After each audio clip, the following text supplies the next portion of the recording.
හරි හයි බෝන් ළමයි දැන් අපි කතා කරමු සිලින්ඩරයේ පෘෂ්ඨ වර්ගඵලය හොයන එකේ තියරි අපි කතා කරලා ඉවරයි. දැන් අපි බලමු ඒකේ කොහොමද ගණන් එන්නේ ඒ ගණන් හදන්නේ කොහොමද කියලා. මේකත් මම ක්ලාස් එකේදී කරා. ඒ වුණාට ආයෙ මතක් කිරීමක් විදිහට කරගෙන යනවා. මම ගානක් දෙනවා. මේක කරන්නේ මෙහෙමයි. දැන් මම වීඩියෝ එකක්නේ කරන්නේ. එතකොට මම ගාන ඔක්කොම කියලා ඉවරුණාට පස්සේ ලියලා ඉවරුණාට පස්සේ ඔයා වීඩියෝ එක පෝස් කරන්න ඕන. වීඩියෝ එක නවත්තලා ගාන ඔයා තනියෙන් හදන්න ඕනි. ඊට පස්සේ ඔයා ගාන හදලා ඉවරුණාට පස්සේ ආයෙ වීඩියෝ එක ස්ටාර්ට් කරලා ඔයාගේ උත්තරෙයි මම මේ හදන විදියයි ටැලි කරන සමානයිද කියලා බලන්න ඕනි. හරිද? එහෙම නැතුව මේකත් එක්කම ඔයාට ඒක කරන්න බෑ. ඒ නිසා ගාන කියලා ඉවරුණාට පස්සේ ඔයාට ඒ ගාන නතර කරලා වීඩියෝ එක නතර කරලා ඔයා තනියෙන් ගාන හදන්න ඕනි. ඊට පස්සේ තමයි මම ඒක විසඳනවා. ඒ විසඳන එකත් එක්ක ඔයාට හදන්න තියෙන්නේ. ඕකේ. හරි. අපි යමු එක ගානකට ටිකක් ලේසි ගානකින් පටන් ගමු. සිලින්ඩරයක් තියෙනවා. මේ සිලින්ඩරේ අරය 7 සෙන්ටිමීටර්ලු. අරය 7 සෙන්ටිමීටර්ලු. උස 12 සෙන්ටිමීටර්ලු. උස 12 සෙන්ටිමීටර්ලු. ඕකේ. දැන් ඔච්චරයි අපිට දීලා තියෙන්නේ. අපිට හොයන්න කියනවා දේවල් තුනක්. වෘත්තාකාර මුහුණක් දෙකේ වර්ගඵලය. වෘත්තාකාර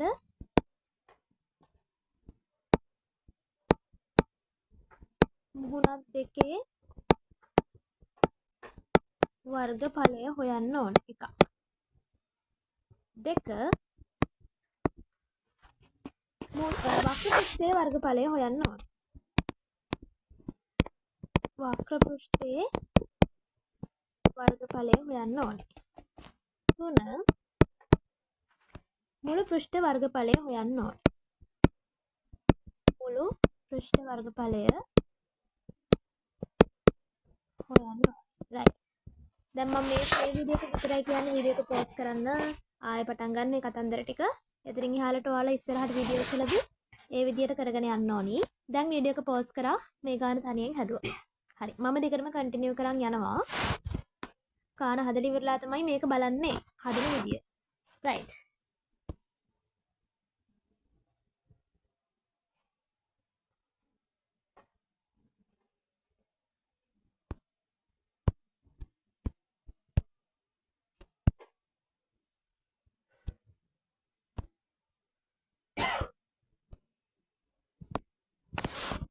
අන්න මම දැන් උත්තර ටික හදාගෙන යනවා.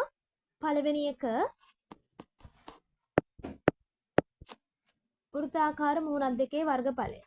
අපි දන්නවා වෘත්තාකාර එක මුහුණතක හොයන්නේ πr වර්ග වලින්.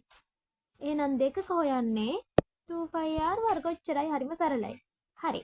2πr වර්ග මේක කාට හරි මෙහෙම දාන්න අමාරුයි නම් එකපාර මෙහෙම ලියන්න.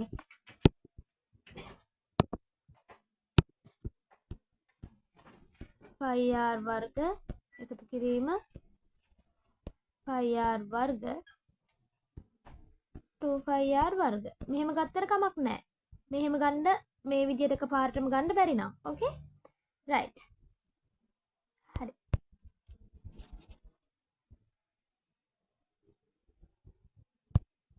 දැන් මේක ලියාගත්තා. සමානයි 2 එහෙම්මමයි 5 කියන්නේ 7න් 22යි r කියන්නේ පුතේ 7යි කියලා දීලා තියෙනවා. ඒ වගේ දෙකක් 7යි 7යි කැපෙනවා. දෙවරක් 22 44යි 44 වරක් 7 හරි.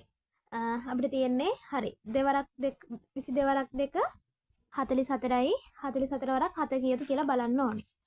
7 ලකන්න 44 වරක් 7 කීයද? 4 වරක් 7 28න් 8යි දෙකක් ඉතුරුයි.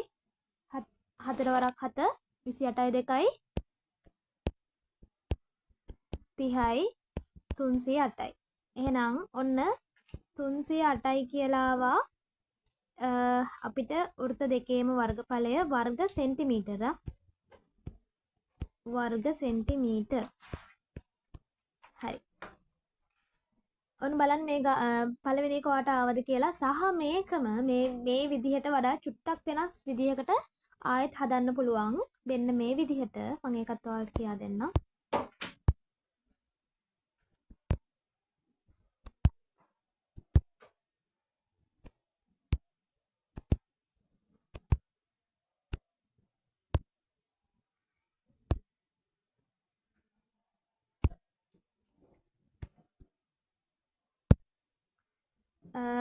කාට හරි එක වෘත්තයක 5r වර්ග කියලා අරගෙන ඒක වෙනම හොයනවා. 7න් 22යි r 7යි r 7යි 7ට 7 කැපුණා. ඊට පස්සේ 22 වරක් 7 බලනවා. 22 වරක් 7 අපි දන්නවා 4ක් 2 14න් 4යි එකක් ඉතුරුයි. 4ක් 2 14යි 1යි 15යි මේවා දැන් හදලා මතක තියෙන්න ඕනේ. 22 වරක් 7 කීයද කියලා 154යි. මේ එක විදියක් වෙන කෙනෙක්ට මෙහෙම හදන්න පුළුවන්. හරි. මෙහෙම හදලා ආන්සර් එක 154 කියලා දැම්මොත් එහෙම දාලා නතර කරොත් ආන්සර් එක වැරදි. එච්චර දාලා නතර කරන්න බෑ. එහෙම දානවා නම් මේ විදිහට හදනවා නම් එතනින් එහාට මේ හෙව්වේ එක වෘත්තයකනේ ළමයි. මේ හෙව්වේ එක වෘත්තයක. මේක හෙව්වේ. අපෙන් ඕනි මේ වගේ දෙගුණයක්. එහෙනම් අපි මෙන්න මේ 154 දෙකෙන් ගුණ කරොත් තමයි වෘත්ත නෙවෙයි අපිට අවශ්‍ය වෙන්නේ වෘත්තාකාර මුහුණක් දෙක. වෘත්තාකාර මුහුණත් දෙකේම වර්ගඵලය ගන්න පුළුවන් වෙන්නේ. පැහැදිලිද මම මේ කියන එක? එහෙනම් දෙකෙන් ගුණ කරන්න ඕනි. ඒත් එනවා 8 වරක් 2 8යි 4 වරක් 2 8යි 15 වරක් 2 3යි 308යි කියලා වර්ග සෙන්ටිමීටර්. දැක්කද? ඒ කියන්නේ මේ විදිහට හැදුවත් ආන්සර් එක මේ ආන්සර් එක එනවා. අනිත් විදිහට හැදුවත් අපිට කලින් ආවා මේ බලන්න. අපිට ආන්සර් එක ආවනේ. රයිට්. එහෙනම් ඔන්න පළවෙනි එකට ආන්සර් ගන්න පුළුවන් ওই විදිහට අපි මේක සාකච්ඡා කරා කලින් දවසකත්.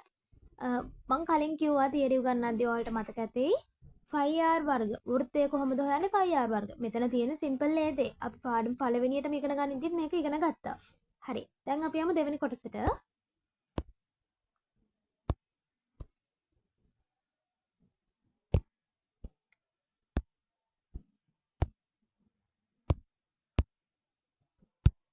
right. ඊළඟට අපෙන් අහනවා වක්‍ර පෘෂ්ඨයේ වර්ගඵලය.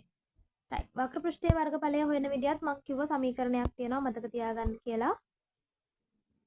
කොහොමද වක්‍ර පෘෂ්ඨයේ වර්ගඵලය හොයන්නේ?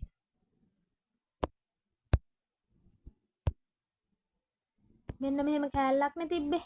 ඔන්න ඔහම එකක් තිබ්බේ. මං කිව්වා මේක 2πr මේක h.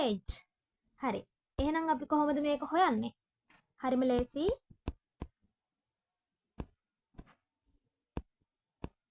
වර්ගඵලය සමානයි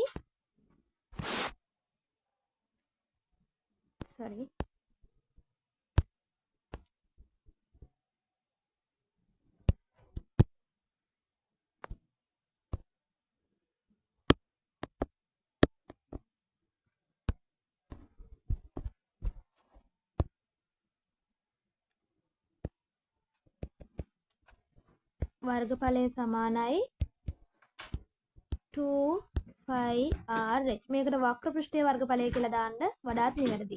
හරි. 2π කියන්නේ 7න් 22යි.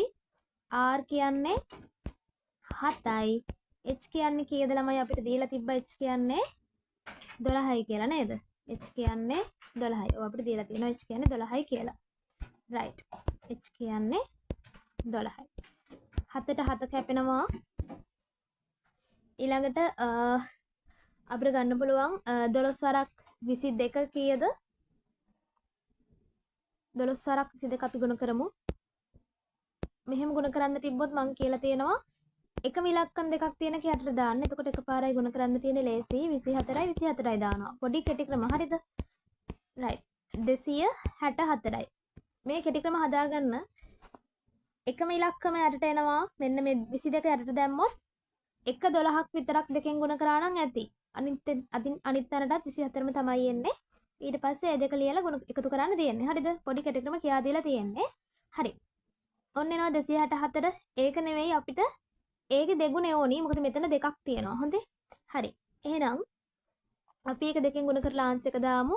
8යි 2යි 5යි. 528යි වර්ග සෙන්ටිමීටර් වෙන්න ඕනි පුතේ. වර්ග සෙන්ටිමීටර්. මේ පොඩි දේවල්. මං හිතනවා මේවා අමාරු නෑ කියලා පටල ගන්න එපා. 25RH දැම්මේ වක්‍ර පෘෂ්ඨයේ වර්ගඵලය හොයන්න. හරි. අඩුපාඩු තියෙනවා නම් මේත් එක්කම හදාගෙන යන්න ඕනි. අපි යමු ඊළඟ ගානට.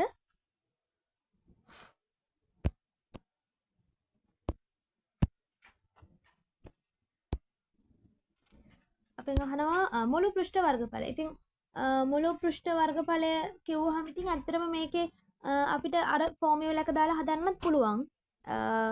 25r වර්ග ධන 25rh කියන එක. හැබැයි ඊට වඩා මෙතන අපිට ලේසි කොහොමද? අවස්ථානුකූලයි නේක. මේ වගේ ගණන් මෙහෙමයි හදන්නේ කියලා විස්තර කරන්න බෑ. මේ තියෙන්නේ. අපි වක්‍ර පෘෂ්ඨයේ දෙක හොයාගත්තා. වර්ගඵලය හොයාගත්තා. වක්‍ර පෘෂ්ඨයේ වර්ගඵලය 308යි. සෝරි වෘත්තාකාර කොටස නේද? 308යි වක්‍ර පෘෂ්ඨයේ 528යි. ඔය දෙක එකතු කරා නම් මුළු පෘෂ්ඨ වර්ගඵලය එනවා පුතේ. කවුරු හරි කෙනෙක් 25r වර්ග එකතු කිරීම 25rh කියලා දාලා හැදුවත් වැරදි නෑ. එහෙමත් හරි. හැබැයි ආයේ මේ අමාරු ක්‍රම යන්න එපා. මේක ලේසි. මේ ලේසි විදියට වැඩේ ගොඩ දාගත්තා නම් හරි. හරි. 8යි 8යි 16න් 6යි එකක් ඉතුරුයි. ඒකයි මේකයි 3යි 836යි වර්ග සෙන්ටිමීටර් කියලා උත්තරේ එනවා. හරි. මම හිතනවා මේ ගාන හරි ඕකේ ඇති කියලා කට්ටියන්ගෙම. මේකේ මම ආයේ ෆෝම් අර සූත්‍රය දාලා හදන්නේ නැහැ. එහෙම අවශ්‍ය නැහැ. මේ ලොකු දෙයක් නෑ ළමයි. මේ උත්තරේම තමයි එන්නේ. මේ වගේ තැන්වලදී අර දුර යන අමාරු ක්‍රම වලට යන්න එපා. පුළුවන් තරම් මොලෙන් ගේම ගහලා කෙටි උත්තරේ හොයාගන්න ඕනි. හරි. අපි තව ගානක් සාකච්ඡා කරමු.